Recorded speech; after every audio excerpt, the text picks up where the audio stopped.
ভাবো না পাঙাশ মাছ। হাই, আমরা আজকে পিকনিক করছি। এই দেখো কি দিয়ে দেখো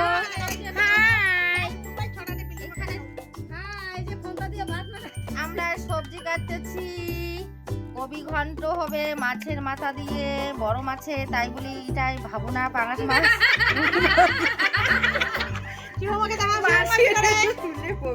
হ্যালো গাইস, এই যে ভাত রান্না হচ্ছে, ব্রয়লার মাংস হবে, পিকনিক হচ্ছে আমাদের। আমরা 9টার সময় বসে। আপনি কিছু বলতে চান? বাঁধাকপি ঘন্ট হবে। আমি শুধু খাবো। মোবাইলটা দূরে ধরো, দূরে ধরো, মুখের সামনে না, দূরে হ্যালো ধরো। গাইস, আমাদের কড়াইটা দেখাও। এই যে রান্ধুনা পাশে বসে আছে। পেঁয়াজ কাটতেছি, আদা,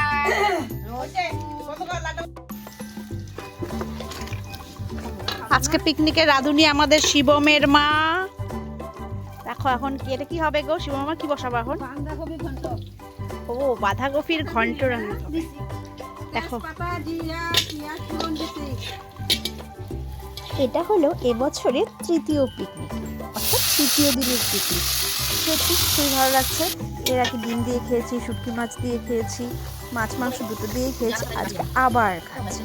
তো আমাদের বাঁধাকপি বসিয়ে দেওয়া হয়েছে, আর বিল্টুর মা এই যে মশলা বাটতে বসে, আর আমি তার পাহারাদার, মানে একা একা বাটতে ভালো লাগে না তো, তাই। আমাদের বিল্টুর মা মশলা বাটতেছে, আদা আর রসুন। কেউ লঙ্কা কেউ বাটে না, তাই সব গুঁড়া। মশলা বেটে এসে দেখি শিবমের মা আমাদের মাংসর প্রস্তুতি নিয়ে নিয়েছে, পেঁয়াজ দেওয়া শেষ কড়াতে।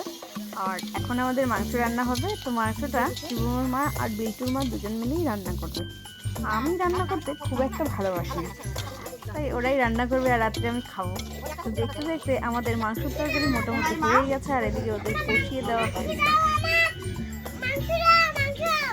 প্রথমে ছোটরা খাবে, তারপর আমরা খাবো। তো ওদের খাওয়া দাওয়া হয়ে গেলেই আমরা খেতে বসবো। তো আজকের পিকনিক সত্যি খুব ভালো লাগলো।